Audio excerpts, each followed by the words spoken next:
Hey folks, welcome to Kaisers Kastle. I hope everybody's doing okay today. I know I am. Happy Saturday, 2:31 p.m. Looking forward to this talk. It's a chat. Basically a talk. I don't know.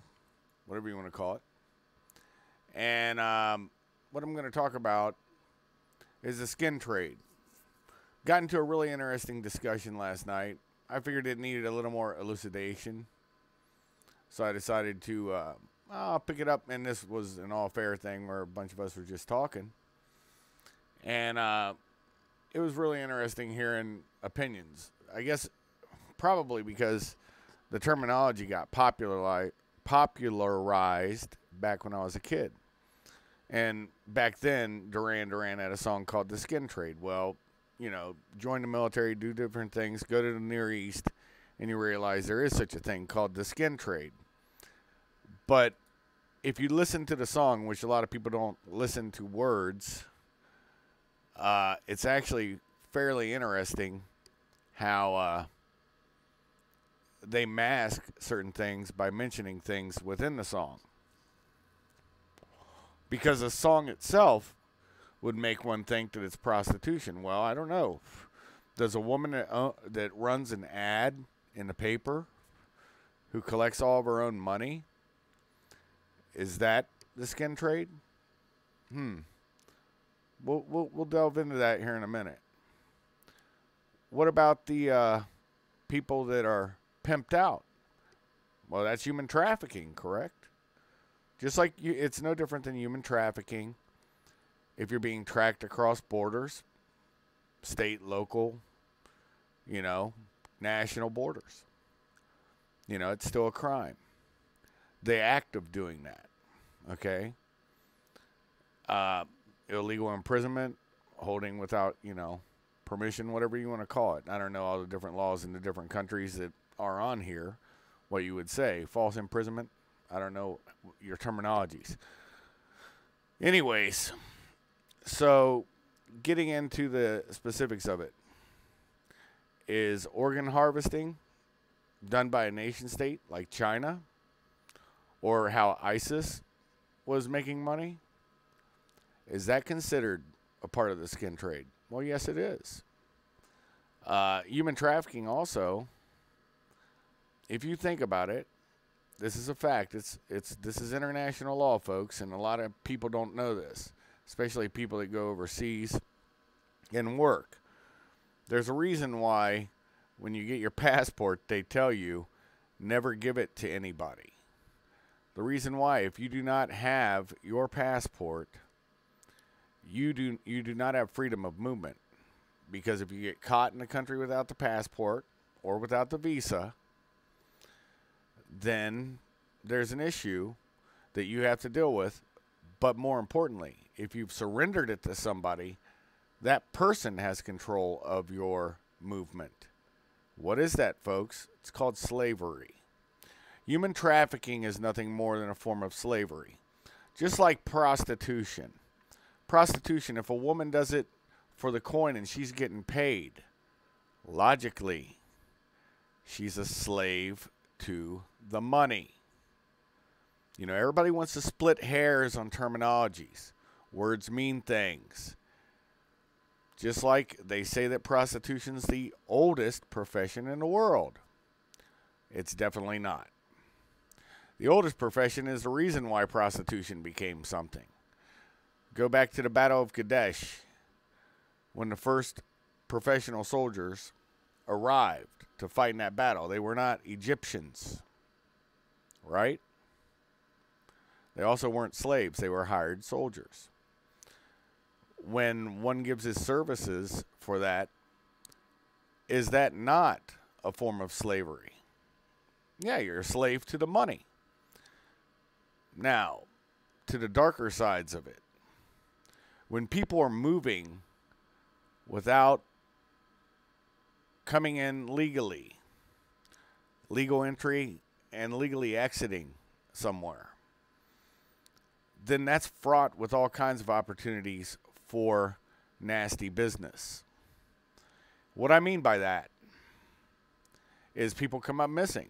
And that was another part of it. We were joking around, talking about different mysteries, different things that have happened. And it was pretty interesting where it went. I really enjoyed that conversation. I hope they did too. But sometimes when you have a lot of people on there, everybody gets stuck on something. And it happens with me too. They get stuck on something, and that's where their mind keeps going.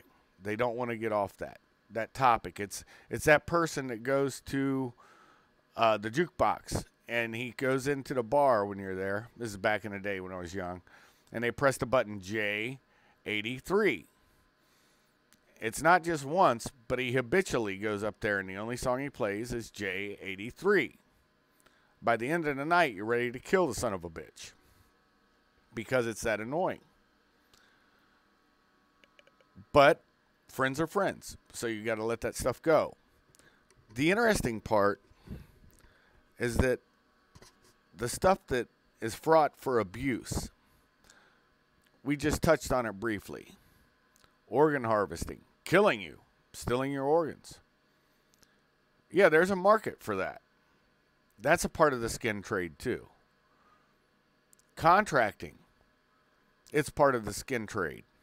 It's about money, right? You understand where I'm going with this. And what do you get paid for to do that? What are you getting paid for to do? You're getting paid to possibly hurt or injure others. See, you have to understand contractors, mercenaries, professional soldiers, whatever euphemism you want to use, there remains a consistent. It's not, you don't get paid for what you do, you get paid for what you might have to do. And, as with all of human trafficking, the final outcome can be your own demise. Okay? But that's a maturity and a rational decision taken. Now, does a prostitute take a rational decision? Some will say yes. But, you know, you hear all the time about some prostitute getting killed by a John. So did they really know the final outcome? I think that's why contracting, look, a soldier has a duty, and it's a very new system that we've had. It's only been around a little over 100 years. You have to remember, since the founding of the free companies, after the English were roving in Europe and being very successful, and they disbanded the people, told them to go home, you had the English companies running amok throughout Europe and finally settling into Italy. At the time of, they brought in the Renaissance. Everybody would talk and say they were the devils, but yet they would rush out and pay them for their security. See, a soldier has a duty to protect, but that's only been since slightly before the 1700s. So it's fairly recent, and it really wasn't nation-state armies. They were mostly militias or actual state, little s, of the country's army. But the interesting part is it's around the turn of the century into the 1900s, the 1800s, late 1800s, when you actually see nation-state armies forming. So it is a new phenomenon, yet everybody acts like it's always existed. So, and because of that type of service, prostitution became a thing. See, if you got a cock, you're either fighting for your family or you're fighting to make some money to get something that you might make a family with. I'm trying to be tongue-in-cheek because I don't want to get filthy. With that being said, to keep it light, because that's really where I want to keep it, but I also want to talk about the realities of it. I've worked for companies that were working for different things, and there's been a few times where I've worked for foreign national companies, always in consistent law with my own nation state and not against them. And one time, only one time out of all those times, did I have somebody say, we need to get your passport to get your visa updated, because they only gave me a 90-day visa in Dubai when I hit Afghanistan. I was working for an Afghan company, KBSS, Kabul Balik Safety and Security. And I was out at a combat outpost. And I'm like, yeah, no, that's not going to happen. Just fly me back to Kabul. I'll get it done myself. No, they didn't want to do that because I was running the show out there on the outpost for security. So the guy, he was an American. He's like, hey, man, don't worry about it. Just send it up with Hamayun, which is our little driver, go for whatever you want to call him, and we'll get it done for you. I was like, well, okay.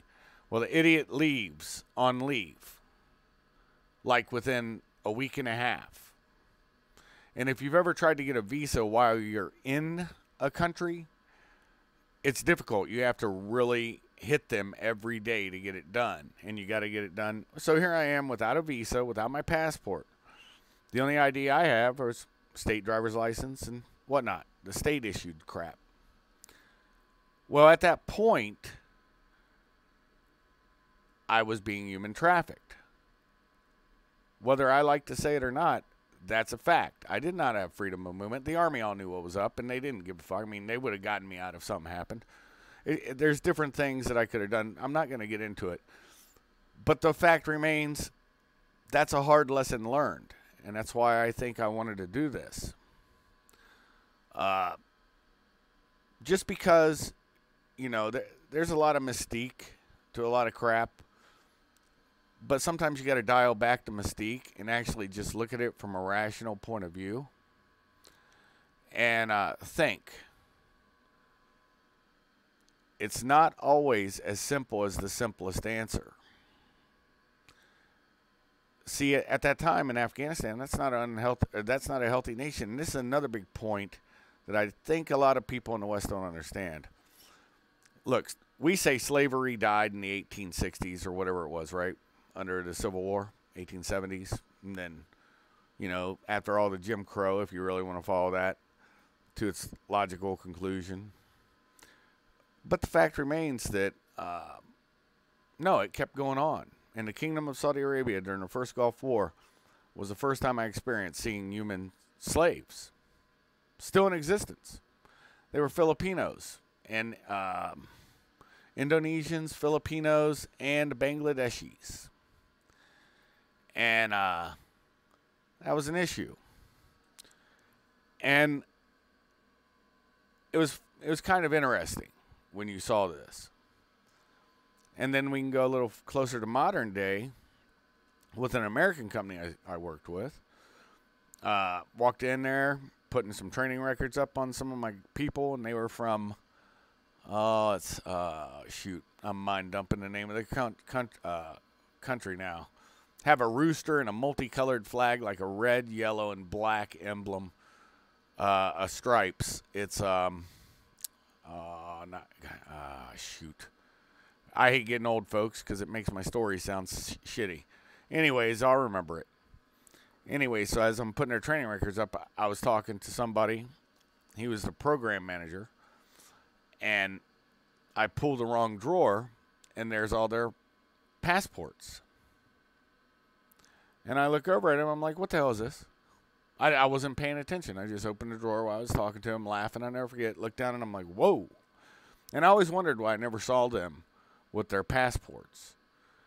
And I said, what is this? He goes, that's their passports. You know, they'll lose them. I'm like, no, they need to have their passports. You are now human trafficking. And he goes, just shut the drawer and shut up. I said, no, you know what'll happen. Tomorrow, it'll be window or aisle. And I'll take a aisle seat. We good? Next day, I flew out. See, you think he would have went to jail or the company would have went to jail if somebody would have found out about it? Oh, by the way, I did let authorities know on base, and none of them wanted to do anything. And I will tell you who ultimately had this. Do you remember back in 2009 when Obama had his big Aid for Africa thing? Well, he was paying the government, their government, not ours. And it wasn't necessarily him. It was DOD or state. Depends on who you were working for, actually. Because they were being used by both agencies. Their country would get $2,000 a month per head, like cattle, you know. Renting cattle, right? And those people were making $600 a month that were working. That's slavery. And our government was involved in it. Chew on that. Another thing to chew on. Do you think the organ harvesters in China, and there's a point to where I'm going with this so you all can understand. Do you think those organs harvested in China and overseas just stay in China? No, they ship them globally because there's a market for it globally. Think the organs ripped out of people in Iraq and Syria stayed in Iraq and Syria and the Near East? No. If you had a kidney replaced, hell, you might have one of their kidneys. You know, you think it's a joke. It's not. This is some realities of this crap. So I'm trying to break it down to where it's not prostitution. The skin trade involves life and the work that you could produce, no matter what it is. And it's usually demeaning stuff, right? That's slavery, right? It also involves death, your death or someone else's. That's what the skin trade is.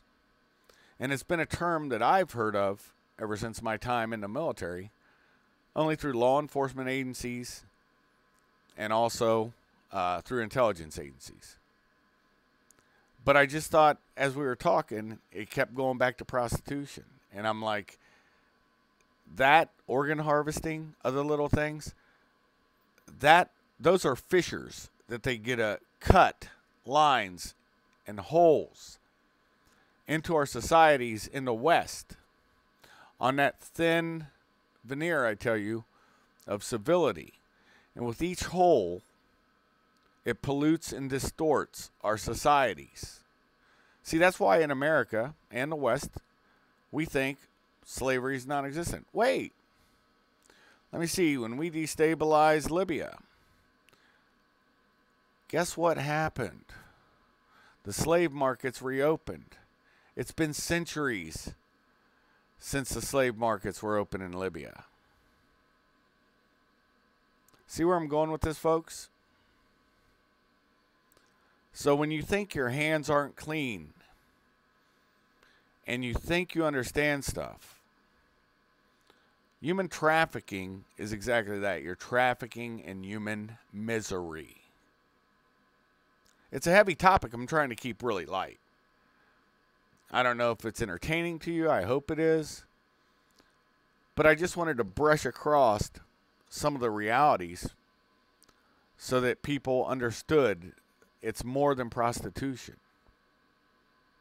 And I really mean that. And sometimes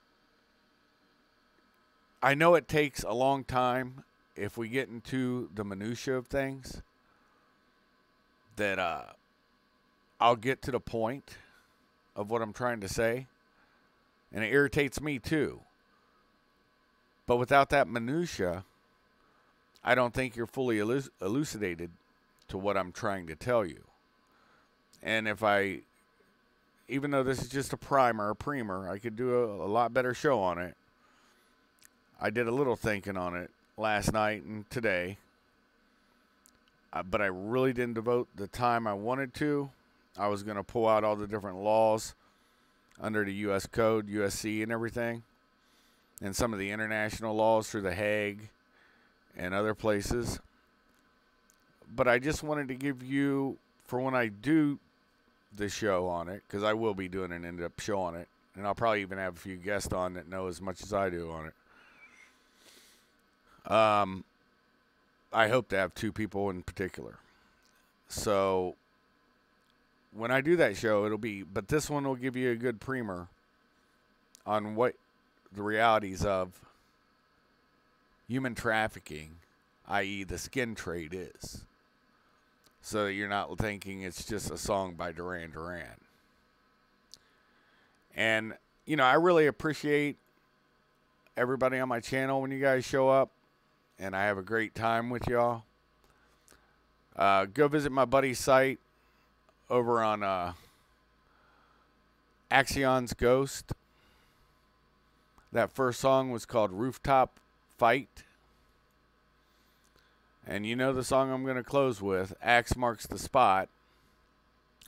But before I do that, make sure to listen to WPRPN, World Pirate Radio Podcast Network.